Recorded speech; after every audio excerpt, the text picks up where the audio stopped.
Hello, good morning. Welcome to another time of learning.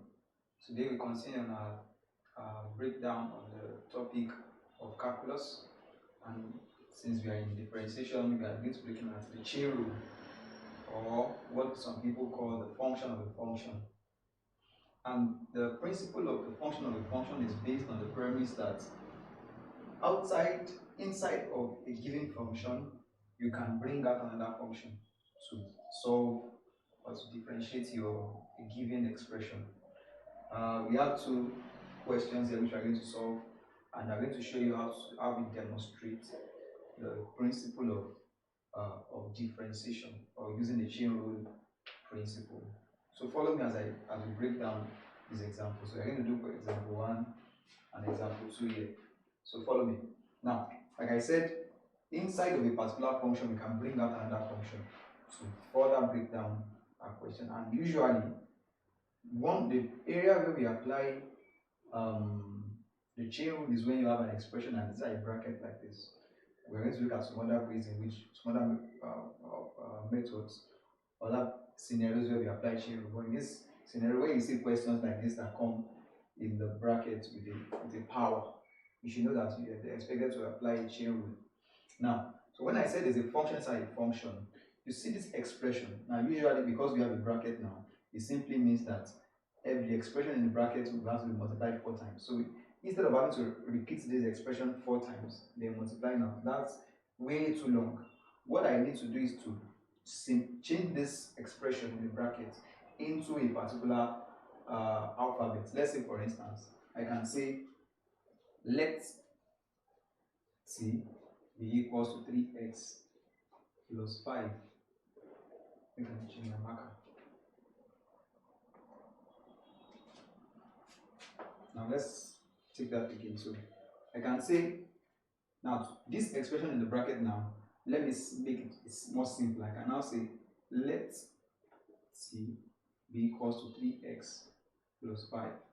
So the reason I've done it like this will make it very easy for me to differentiate this particular function. So let's call this equation 1. Now, so that means that if this becomes t, this expression will now take a new form, which will be y equals to t raised to power 4. I get me now.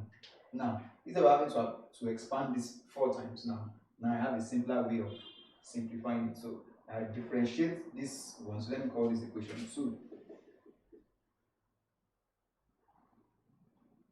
So I'm going to differentiate this both expressions that we have in. Then we're not going to arrive at whatever answer we're going to get. I get me now. So what I've done, number 1, is to simplify the expression in the bracket using a simpler expression. I get me, in this case, using t to represent this. So when I bring that into this expression, that means this expression will now become this. I get it now. So y equals to t raised to power 4. So we will now say that let's differentiate 1 and 2. Differentiate equation 1 and 2. We have t equals to 3x plus 5. So it becomes the t dx equals to. So when you differentiate this expression now, it becomes 3. Now you have to watch my previous videos on differentiating to tell you that when you differentiate this expression, what you have is just a singular value, which will be 3. So the expression of this x will disappear and be left with 3. Then if you differentiate the second one, this is going to be, that is y equals to t raised to power 4. So dy dt will give us 4t cubed. Now, so we now have both values differentiated already. I get me now. So what we want to get now, so this is a y and x and y expression. So we say the y dx is equals to the y dt multiplied by the t dx. I get me now. So the y dt divided by the t. So you know that this is the y dt and this is the t dx. So we're going to multiply them together. So we're going to have 4t raised to power 3 multiplied by 3. invariably. So dy dx. So dy dx here will become 3 times 4 is 12, Abby. So this will become 12 t raised to power 3. Now, we say that we can just say that okay, this is my final answer. But you recall that we have represented t as 3x plus 5. I get it now. So we're going to substitute that back into this expression. So we say substitute t equals to 3x plus 5.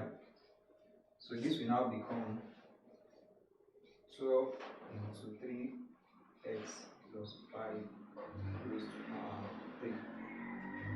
So this is the differentiated form of this expression. So this is the final answer of dy dx. So our final dy dx equals to 12 into what? This expression of t raised to power 3.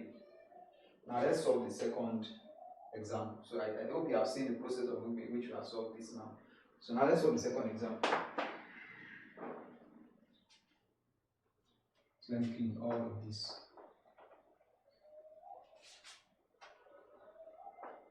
So we are solving y equals to 4t cubed minus 3t raised to power 6.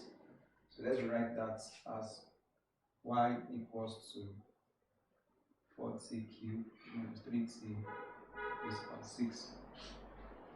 Just like I have said, we find an expression for the value inside of the bracket. So let's call it, in this case, and you can use any alphabet. You are not restricted to any kind of alphabet. Any alphabet you feel comfortable with is what you use. I get it now. So in this case, since we already have a y and a t, let's make it x. Let's make this value x. So say let x be equals to 4t cubed minus 3t. I get it now. So it simply means that we call this equation 1 usual. Then that means this y expression will now become y equals to x raised to power 6. So now the next thing is to differentiate this. So we call this equation 2. So I'm going to differentiate both equations now. So differentiating.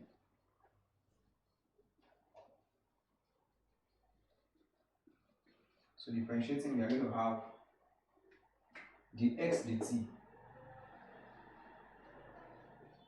is going to be equals to 3 times 4 is 12.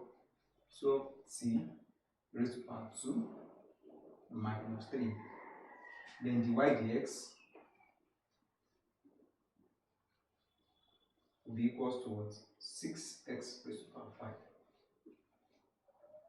So we now recall again that our dy dt, yes, so our dy dt will be equals to dy dx multiplied by dx dt. And in that case, we're going to have 6x raised to power 5 multiplied by 12t squared minus 3. In this case now, this particular expression, I can simplify it further. I get it now. What is consistent with both of this expression is 3. 3 is consistent here. So this expression will now become 6x raised to power 5. So if I bring out the 3 from here, it will now become 3 into 40 squared minus 1. I get me now. So this dy dx, so you have to change the way I'm using my board. Let's do it this way. So dy dx here will become, so we can multiply the 6 and 3 together. So this will become 18x raised to power 5. Are you following me now? Over, and that is 40 squared minus 1. I hope you are following me. So recall that we have represented x as 4t cubed minus 3t. So again, substitute this back into this equation. So if you replace this x with this value that we have here, so this will become 18 into 4t cubed minus 3t raised to power 5. Then you have 4t squared minus 1. So this is the differentiated value of our second question. Now we have done a thorough breakdown of both examples. I want to go over the video again if you are lost a little bit. Every of the step is very, very clear. I want to rewatch again. If you have any questions, you might have questions that you found challenging before, follow the steps that I've highlighted in this video, and I want you to apply it and let me get your feedbacks. I hope this video helps you to solve your assignments, classworks, and also helps you be better. Share with your friends, follow us on Facebook, subscribe to our YouTube channel. Thank you so much.